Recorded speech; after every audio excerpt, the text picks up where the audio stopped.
source de vie et de mort, l'eau emporte les cadavres, efface les indices et détruit les preuves. Pour les enquêteurs, l'eau est une adversaire rusée. Pour les criminels, elle est une complice de choix. Pour le crime parfait, un peu d'eau suffit.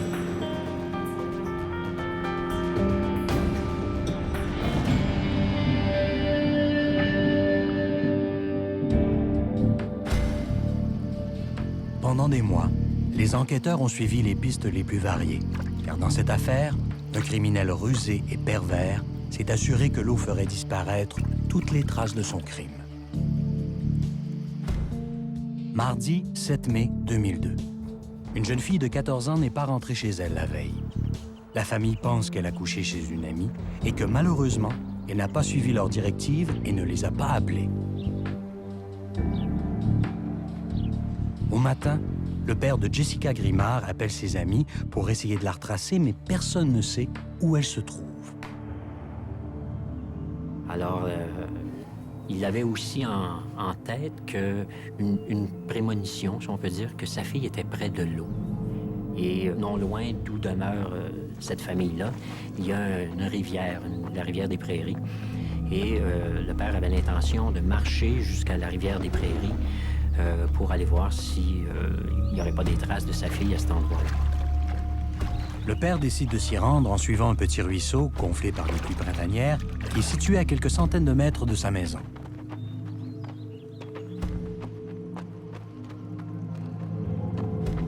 Le père voyait de l'eau, il voyait sa fille proche de l'eau. C'est pas très évident comme pensée de dire « bon, ben je vais résoudre un crime ».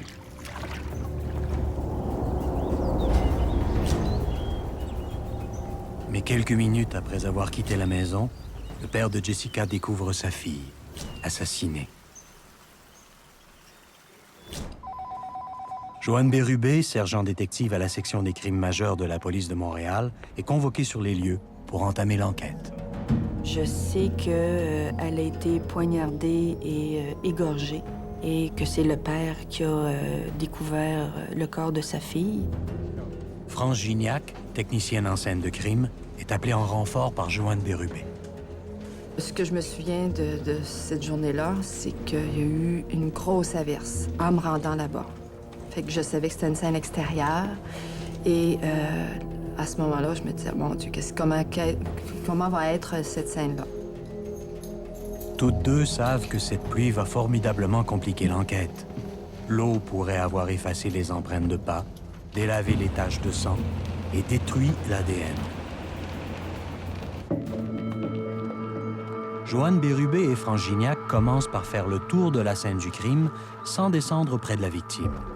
Première chose à déterminer, l'entrée de la scène. Une scène extérieure, c'est plus difficile c'est moins évident de voir par quel endroit ils sont rentrés. Il n'y a pas une porte d'entrée et une porte de sortie. Ils peuvent avoir pris n'importe quel chemin. Donc, on s'attardait à des ouvertures qu'on pouvait voir par le boisé.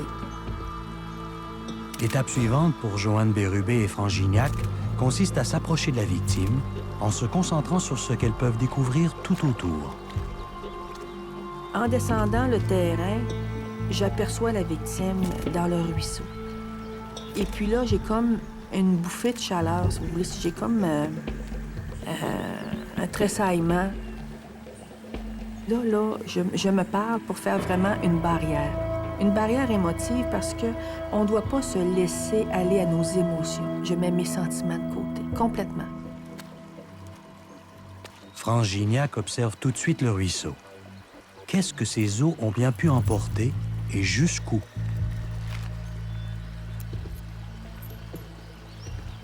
Après une observation détaillée de la scène du crime, l'attention se porte sur la victime. Donc, on pénètre dans l'eau pour vérifier la victime, pour examiner la victime sans lui toucher, par exemple. On ne lui touche pas. On ne fait qu'examiner à l'œil, voir s'il y a des choses de particulier. Joanne Bérubé confirme que la victime a été égorgée. Elle s'était vidée de son sang. Elle était blanche et puis la marque était très, très apparente. Très, très apparente. C'était plusieurs coupures jusqu'à la colonne, si vous voulez. Alors, c'était très apparent. Il n'y avait pas tellement de sang près du corps de la victime. Elle était dans l'eau. Fait que, il y avait comme des petites vagues, si vous voulez, là. Et puis, c'est comme si la victime aurait été lavée, dans le fond, parce qu'elle était là. Et puis, l'eau faisait son travail, si on veut. Joanne Bérubé et Franz Gignac font une curieuse découverte.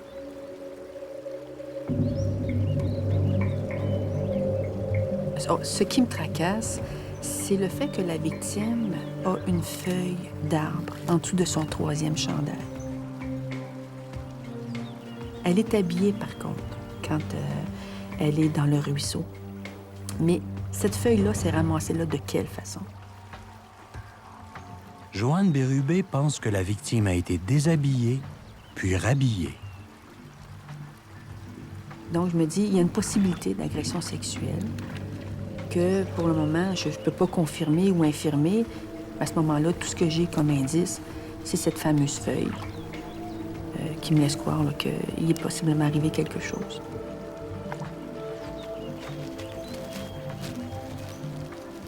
Elle est dans l'eau, mais est-ce qu'elle est morte dans l'eau? Est-ce que ça peut être arrivé à l'extérieur de l'eau? C'est ça qui nous intriguait. Préserver tous les éléments possibles est crucial. Mais les règles à suivre sont différentes pour les pièces à conviction trouvées dans l'eau. Sur cette scène-là, je sais qu'elle a les mains dans l'eau. Donc, avant que le médecin, que le coroner la déplace, j'ai dit, on va attendre. Je vais lui mettre en premier des sacs de plastique.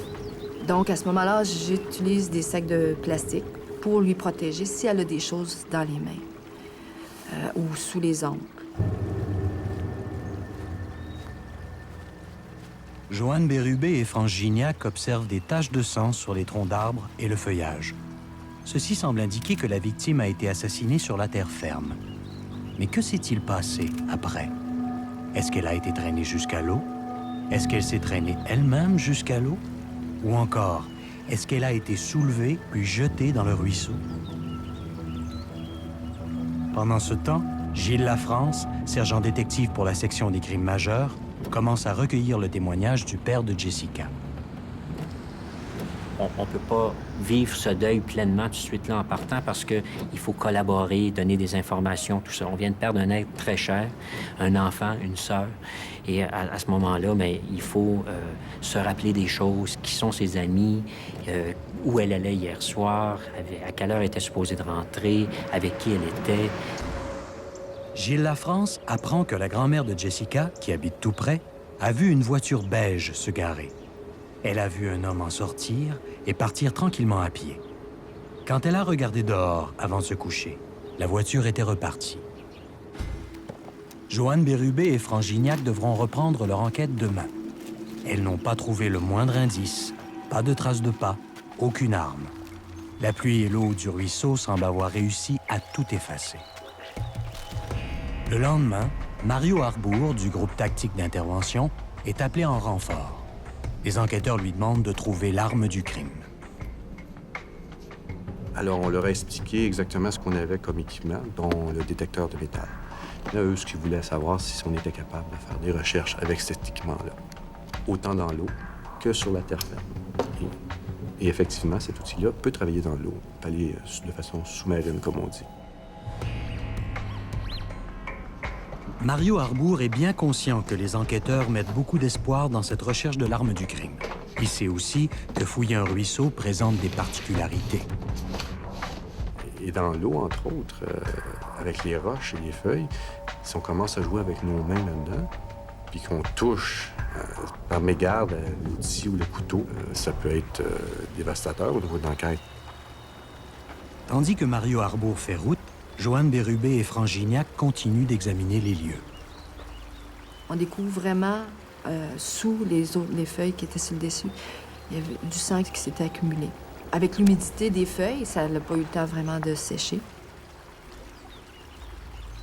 Joanne Bérubé et Franz Gignac présument que c'est à cet endroit-là que la victime a été égorgée. Arrivé sur les lieux, Mario Harbour se met à la recherche d'un couteau. Qu'est-ce que l'individu qui a créé ce crime-là a pu faire après son crime? Est-ce que ça pouvait être une personne nerveuse qui est partie de suite en courant par en arrière puis laisser son couteau sur place? Qui va prendre le temps de le nettoyer, de le serrer, de le garder sur elle-même? Ou tout simplement aller la cacher plus loin, soit dans l'eau, soit aux abords de l'eau ou dans les bois, ou la lancer? L'aurait-elle lancé par après son crime au bout de ses bras? C'est comme si on se mettait dans la peau du tueur, finalement. On essaie de voir qu'est-ce qu'il a pu penser, comment est-ce qu'il a pu réagir, et si j'étais lui, qu'est-ce que je ferais si je serais devant ça, ce ruisseau-là? Les recherches exigent patience et minutie. Et l'eau, c'est aussi différent de la terre. Parce que l'eau, quand on regarde dans l'eau, l'image est déphasée, l'image n'est pas pareille. Et si on a à mettre les mains dans l'eau aussi, c'est une autre affaire parce que ça peut brouiller, donc on peut perdre la vue de l'objet qu'on pense qui peut être là.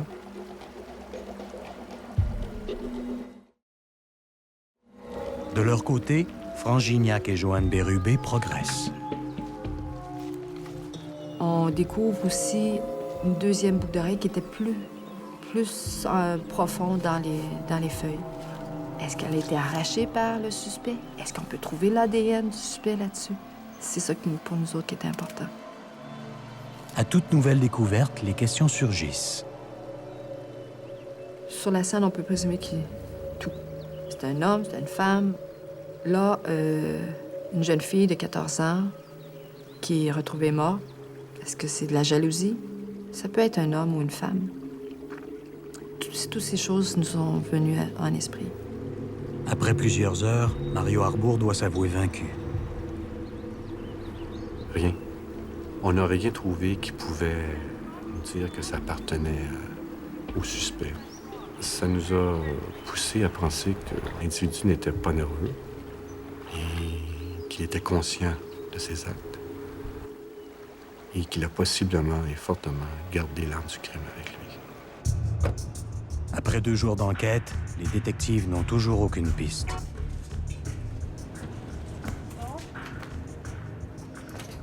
Joanne Bérubé fait le point avec Gilles Lafrance sur les résultats de l'autopsie.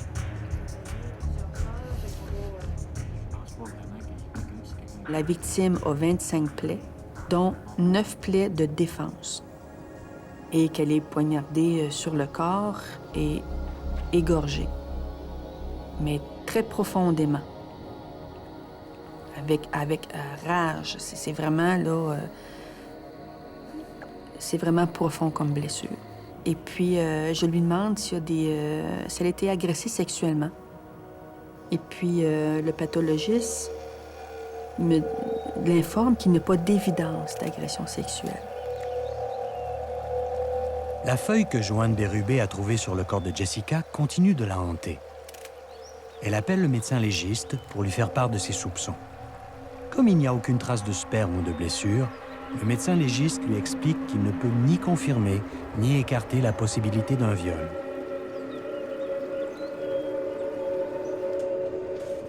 De son côté, Franz Gignac prépare toutes les pièces à conviction pour les envoyer au laboratoire d'analyse judiciaire.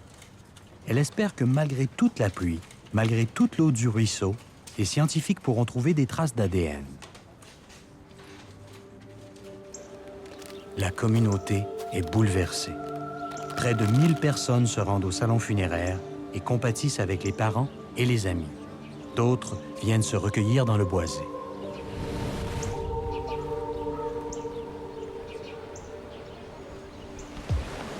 Mais quelque part dans la ville, le meurtrier se terre. Les équipes d'enquêteurs poursuivent leurs recherches dans le voisinage. Depuis mardi, les enquêteurs ont reçu plus de 30 informations différentes. Ils doivent vérifier chaque piste pour la valider ou la rejeter. Les enquêteurs veulent tout savoir sur Jessica. Ils ont parlé à la famille, aux voisins, aux proches, aux amis d'école, aux professeurs. Ils ont fait le tour complet du monde de la victime. Alors, plusieurs pistes en même temps. C'est-à-dire, on peut regarder au niveau des amis, est-ce une vengeance suite à une chicane ou quoi que ce soit? Est-ce que c'est un triangle amoureux? Même quand ils sont jeunes, des fois, on ne sait pas, on peut réagir différemment. Les enquêteurs apprennent que Jessica était une jeune fille studieuse et disciplinée. Elle s'entendait bien avec les garçons et les filles à l'école. Elle était toujours prête à aider. Elle commençait à s'intéresser aux garçons, mais on ne lui connaissait pas de chum. Et personne ne semblait la jalouser ou rêver de vengeance. Elle n'allait jamais seule au centre commercial, toujours avec ses parents, ses sœurs ou ses amis. Elle savait qu'elle devait se méfier des inconnus. J'apprends sur la jeune fille qu'il n'y a absolument rien qui puisse faire progresser l'enquête. C'est-à-dire qu'il n'y a aucun élément qui puisse justifier le fait qu'elle se retrouve à l'endroit où elle a été retrouvée. Rien qui puisse nous aider, aucun indice, absolument rien. Les enquêteurs élargissent le cercle de recherche. Parce qu'aux alentours de l'endroit où elle a été retrouvée, il y a 3 centres où il y a des gens qui sont libérés, soit d'une prison, d'un centre de détention ou des institutions. Joanne Bérubé vérifie tous les individus libérés pendant la semaine qui a précédé le crime. Rien. Elle vérifie aussi tous les rapports d'incidents mettant en jeu un véhicule beige la nuit du crime et pendant les quelques jours qui ont suivi. De nouveau, rien. Tous les rapports d'analyse médico-légale sont arrivés. Et encore là, déception. Malheureusement, sur la scène, aucun ADN avait été retrouvé. La victime n'avait pas non plus de traces particulières d'ADN. Aucun détail n'avait été laissé. Lorsque nous étions sur la scène, on se disait c'est soit quelqu'un de proche qui lui en veut énormément, ou soit qu'on a affaire à un meurtrier, que c'est pas son premier meurtre. Et de penser que ça peut être un meurtrier en série, quelqu'un que c'est pas son premier meurtre, tu souhaites de trouver la personne. Parce que si c'est pas son premier, c'est pas son dernier non plus. 5 mois s'écoulent. Pas la moindre vraie piste, aucun progrès sur le motif du crime, sur l'identité du tueur. La police est en pleine impasse. Il faudra une suite de recoupements rocambolesques pour que les policiers arrivent à découvrir le fil qui les mènera à la bonne piste. Une piste qui les mettra en présence de criminels diaboliques.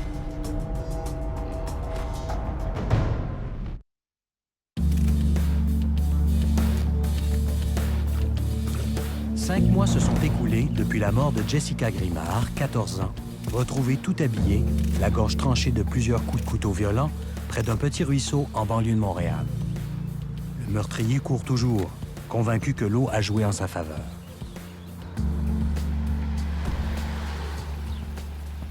Pendant ce temps, dans un pénitencier du Québec, croupit un des pires prédateurs sexuels de l'histoire du pays.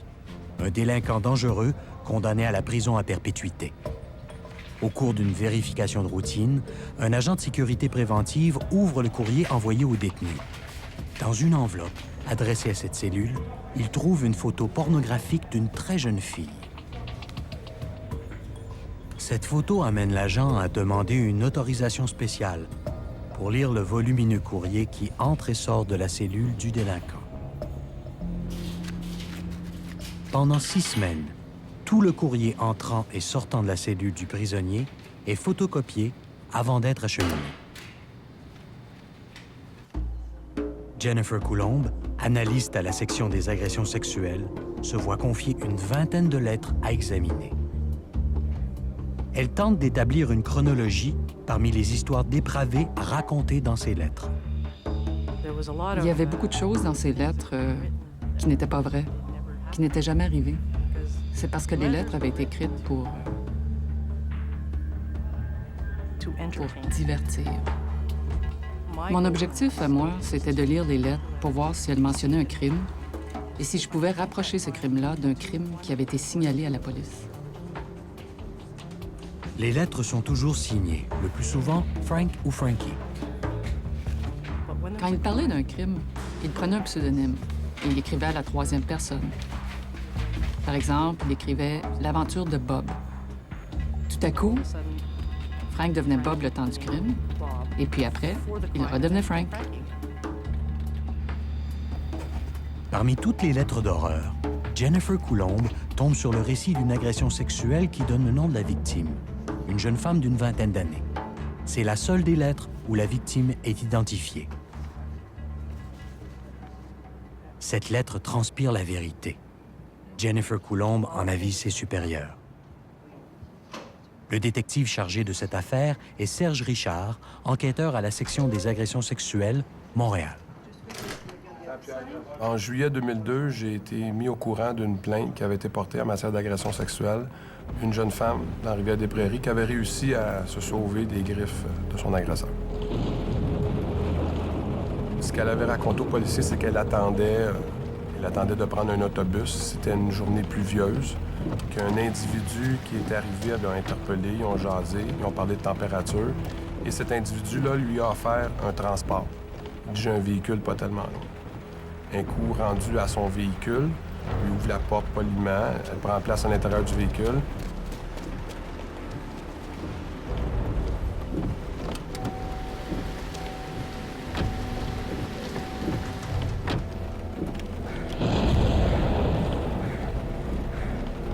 Lui a fait des attouchements au niveau des seins, au niveau des cuisses, et elle a réussi à s'échapper alors qu'il tentait de l'attacher. Elle a réussi à le mordre, d'ouvrir la porte et se sauver en laissant ses effets personnels dans le véhicule.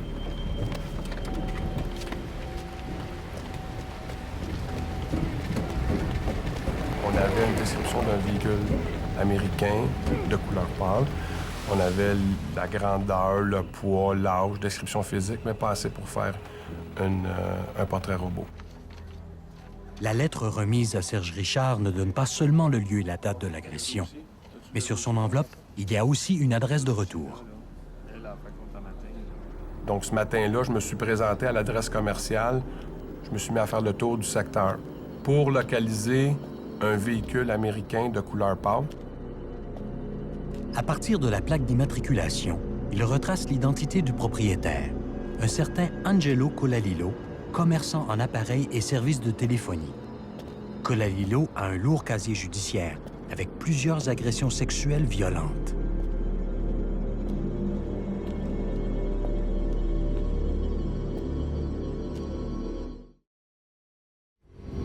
La jeune femme est convoquée pour une parade de photos. On lui demande si elle reconnaît l'homme qui l'a agressée ce soir-là.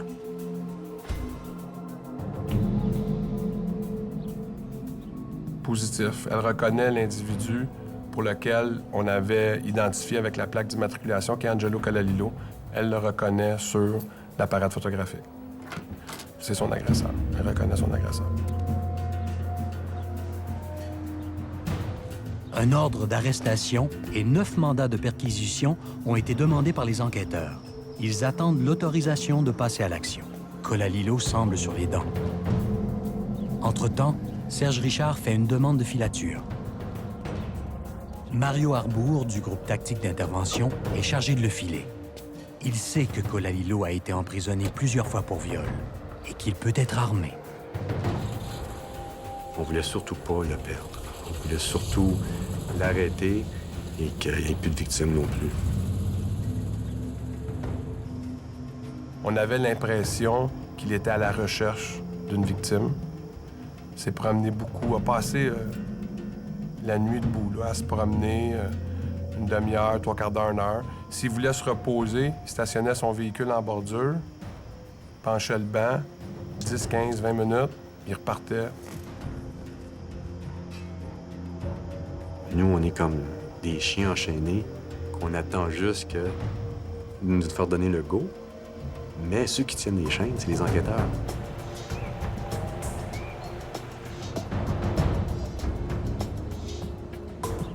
Finalement, l'ordre d'arrestation arrive. La police envisage la possibilité qu'il refuse de se faire prendre vivant.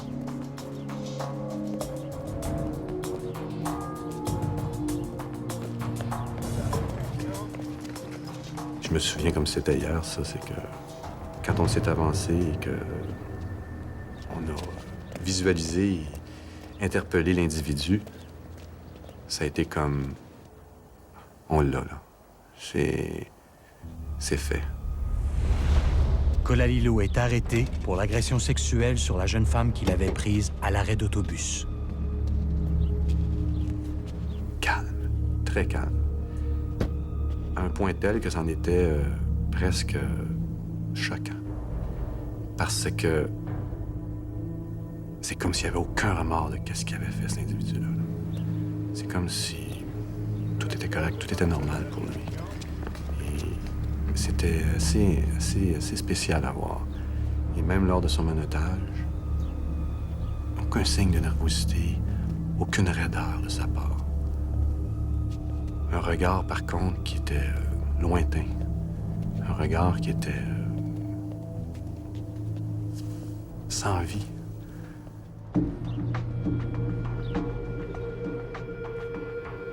Le jour même, la police perquisitionne chez Kolalilo. Ce qui a été trouvé chez M. Kolalilo est des exhibits, des items provenant de l'agression sexuelle survenue à Rivière-des-Prairies au mois de juillet, ainsi que des correspondances entre le délinquant dangereux et lui-même, des lettres qu'il avait reçues. Et il y a également un ordinateur où on a localisé des lettres que lui écrivait. On a trouvé ce qu'on appelle une sac pour commettre ces délits.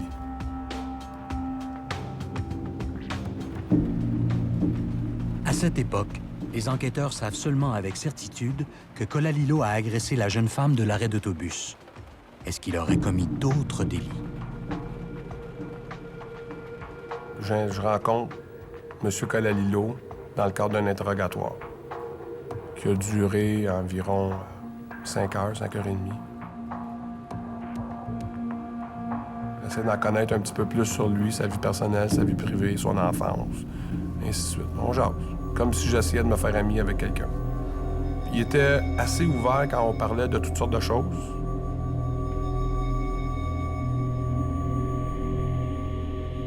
Déjà été marié, pas d'enfant. Je dirais une enfance normale. Il sort pas de l'ordinaire, a fait ses cours, est en business dans la téléphonie cellulaire. Monsieur Tout-le-Monde qu'on pourrait croiser dans un centre d'achat, sur une rue. Serge Richard lui explique tous les éléments retracés par la police, toutes les fouilles, les perquisitions, les filatures, les personnes interrogées. C'est pas quelque chose qu'on lui donne d'un bout à l'autre d'un coup. On lui en donne un petit peu de temps à autre. Puis à chaque fois qu'on l'approche des événements, toujours beaucoup songeur. Toujours, quand on commençait à parler des crimes, il était beaucoup plus songeur. De temps en temps, il semblait dans la lune. Là, je me souviens, je claquais des doigts, puis là, il revenait. Ou je disais « Angelo, telle affaire », là, whoop, il faisait comme revenir à lui.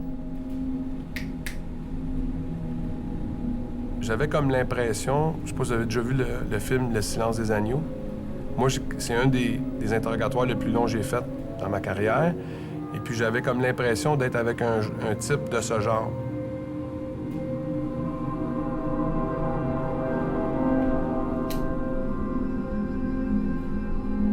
Pour compléter à la fin en se disant « on va se revoir ». Je peux pas te parler de ça, je suis trop fatigué. Il était rendu comme peut-être minuit ou 1h du matin. Je suis vidé, j'ai pas dormi. Tu le sais, tu m'as suivi, j'ai pas dormi, je suis fatigué. Kolalilo refuse de confesser ses crimes à Serge Richard, mais il ressentira tout de même le besoin de se confier. Les événements qu'il va décrire seront d'une telle barbarie que la police gagnera un allié inespéré.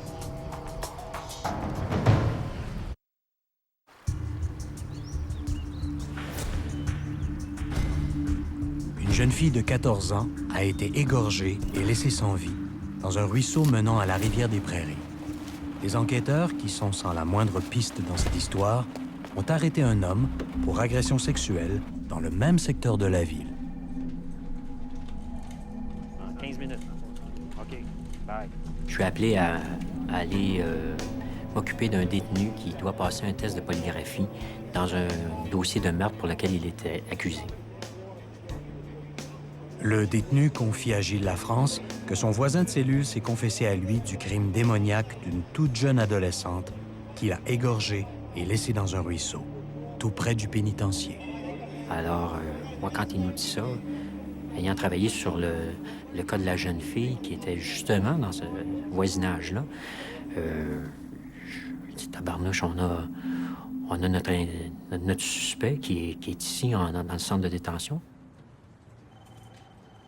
Gilles Lafrance en informe Joanne Bérubé. Le jour même, une autre rencontre avec le détenu est organisée. Est-ce qu'il acceptera de devenir indicateur? Et le lendemain, on est allé le visiter pour avoir plus de détails par rapport à ça. Et notre grande surprise, il nous est arrivé avec des détails sur la scène de crime qui n'avaient pas été mentionnés auparavant. La façon que la victime avait été découverte, le fait que seulement peut-être l'auteur du crime et nous qui avons traité la scène de crime pouvions connaître. Le détenu accepte de parler. Les crimes décrits par Colalilo sont tout simplement trop dépravés et diaboliques. L'informateur va écrire, va prendre des notes le soir dans sa cellule, en cachette. Suite aux informations qu'il reçoit, il va même être capable de faire des croquis des scènes de crime, comment il a procédé, et puis des détails assez pointus. Ces informations-là vont être acheminées, mais de semaine en semaine. Pour bâtir un dossier d'accusation solide contre Colalilo, il faut maintenant confirmer que ces informations correspondent aux lettres qui ont été découvertes dans son appartement et qu'il a envoyées à son correspondant en prison sous le nom de Frank. La Sûreté du Québec saisit tout le courrier se trouvant dans la cellule du délinquant dangereux. Elle découvre plus de 350 lettres farcies de sexe, violence et meurtre, dont une trentaine écrites par Colalilo. Toutes ces lettres sont de nouveau confiées à Jennifer Coulombe, analyste aux agressions sexuelles. Elle se plonge dans plus de 1500 pages d'une correspondance terrifiante. Elle tombe sur une lettre troublante, écrite 10 jours après le meurtre de Jessica, qui raconte en détail le calvaire sexuel et le meurtre brutal d'une toute jeune fille. Une lettre terrible, d'un rare sadisme et d'une effrayante dépravation. Et ça commençait comme ça. Salut, comment ça va? Le travail va bien? Et d'autres banalités. Et là, tout à coup, il me disait, je vais te raconter quelque chose qui s'est passé. Une aventure. Et l'aventure commençait par un gars qui se promenait en auto et qui cherchait quelqu'un. Ça aurait pu être n'importe qui, mais il savait exactement ce qu'il cherchait. La lettre décrivait l'ambiance de la soirée, la pluie qui tombait, tous les détails. Ça faisait partie de son plan. Il décrivait la scène dans toute son horreur, tous les détails de la poursuite, de sa chasse pour trouver une victime. Et il a fini par se trouver une victime. Malheureusement, il en a trouvé une. Le fait qu'une personne puisse faire des choses comme ça me dépassait. Et qu'elle puisse les décrire avec autant de détails, ça m'a réellement perturbée de lire les lettres. Je ne pouvais pas m'imaginer que, même en fantasme, des êtres humains, un être humain puisse faire ça à un autre. Ça a été très, très difficile. Joanne Bérubé est avisée et reçoit copie de la lettre. Je lis cette lettre à de nombreuses reprises, très, très souvent. Chaque élément qui est décrit dans la lettre est vérifié en rapport avec la scène de crime. Les détails racontés dans cette lettre sont des détails que seul peut connaître l'auteur du crime. Et les enquêteurs qui étaient présents sur la scène, la position du corps, l'endroit des blessures, la façon dont les blessures ont été infligées, la description de la victime, l'endroit où ça s'est passé et l'heure de l'événement.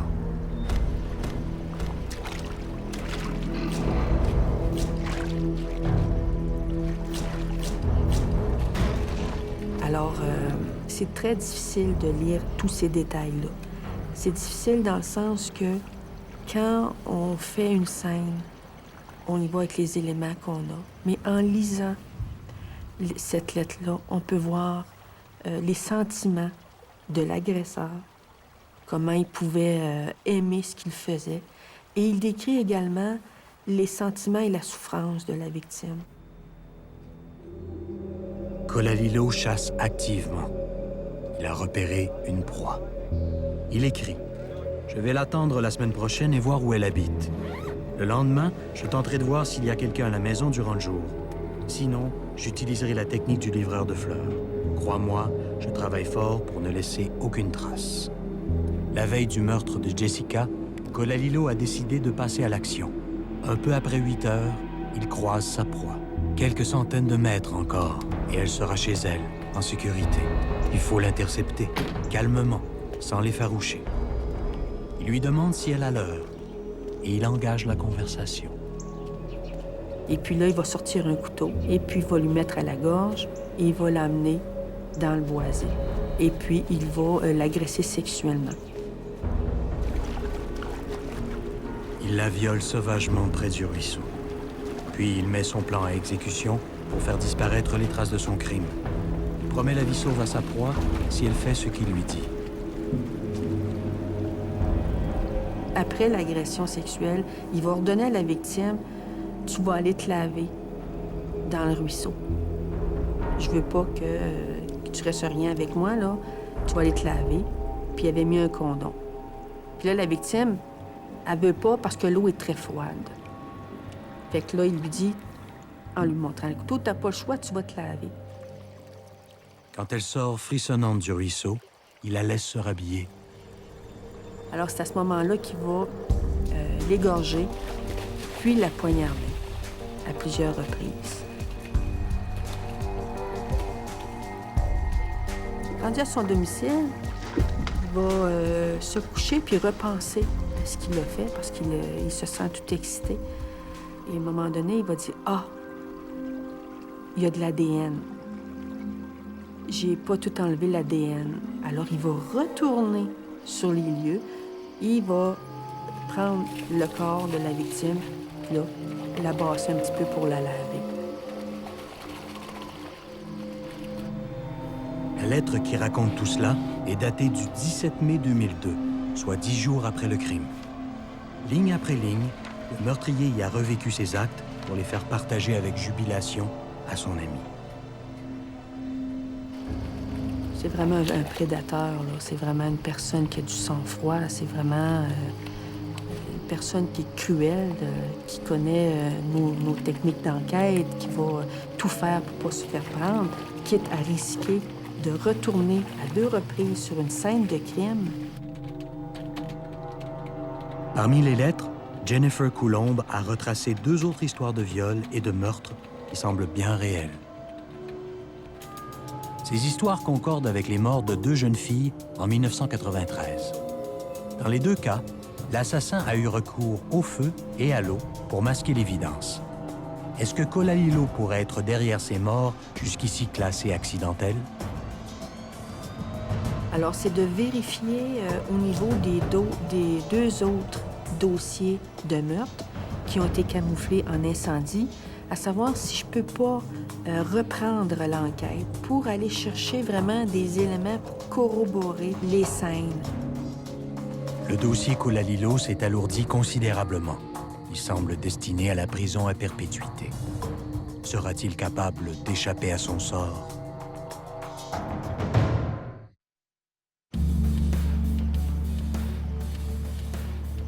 Angelo Colalilo, un dangereux violeur en série, a été arrêté. Il est maintenant soupçonné de 3 meurtres, dont celui de la jeune Jessica Grimard, 14 ans. Jessica a été retrouvée couchée dans un ruisseau. Elle avait été violée et égorgée.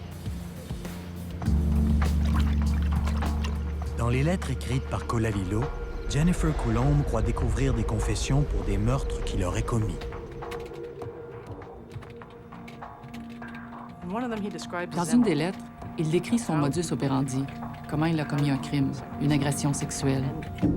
C'est comme s'il avait écrit un rapport de police. Voici mon MO, c'est exactement comme ça que je commets mes crimes. Et il décrivait comment il s'y prenait pour entrer dans une maison et comment il s'y prenait pour maîtriser une victime. Colalilo avait mis au point tout un scénario pour capturer ses victimes. Après avoir gagné leur confiance, en se présentant comme livreur de fleurs, huissier ou réparateur de services publics, il demandait à utiliser les toilettes. Il utilise les toilettes. Il va mettre une substance dans le bol de toilette pour que ça fasse un peu de brou. Puis il va demander à la personne, bien, viens voir, ta toilette est brisée. Alors, il attire sa victime dans un endroit plus restreint. Alors là, il va la menotter, il va la menacer, il va l'amener dans sa chambre, l'agresser sexuellement.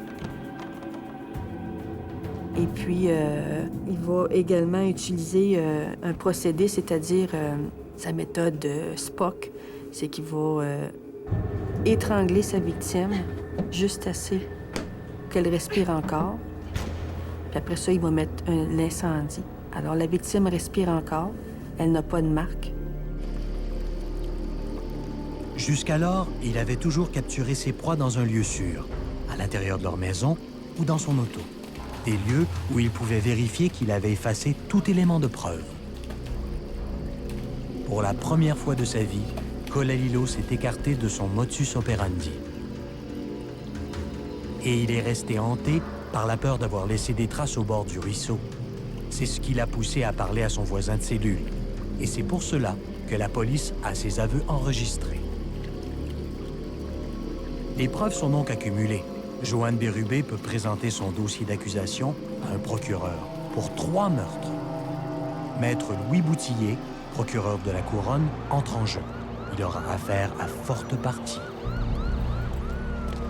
Colalilo était prudent parce qu'il avait déjà été condamné. Il avait déjà été condamné à des lourdes pertes d'emprisonnement.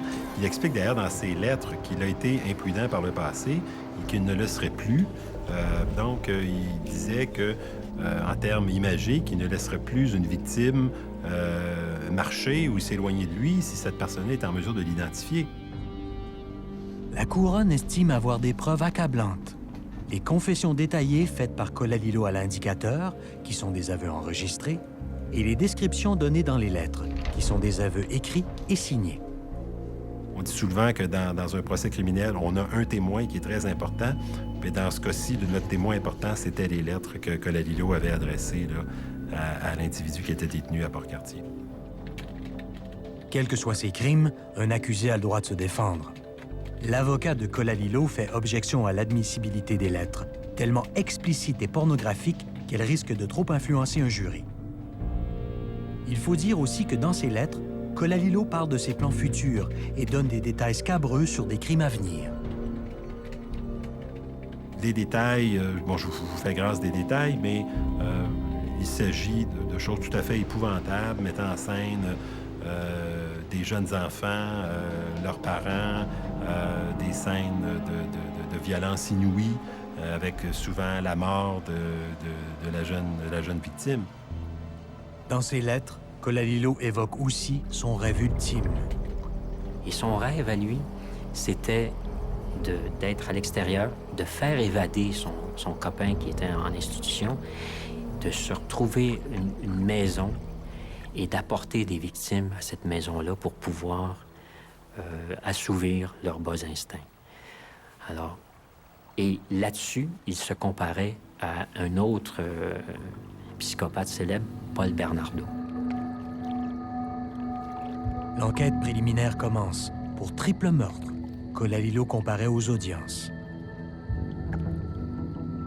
Il projetait l'image de votre voisin ou du mien, de quelqu'un de très quelconque, de très ordinaire qu'on n'aurait pas remarqué sur la rue. Le procès du tueur et violeur en série doit débuter le 9 janvier. Tous les médias du Québec sont prêts à une couverture maximale. Les familles des victimes se sont préparées à revivre leur calvaire. Mais 2 jours avant, Colalilo est retrouvé inanimé dans sa cellule à la prison de Rivière-des-Prairies. C'est un coup dur pour la Couronne. Un coup complètement inattendu. Donc, on devait commencer le choix du jury lundi 9h30 et moi, j'ai appris le décès de M. Colalilo à 9h20. donc 10 minutes avant. Colalilo meurt d'une overdose de médicaments.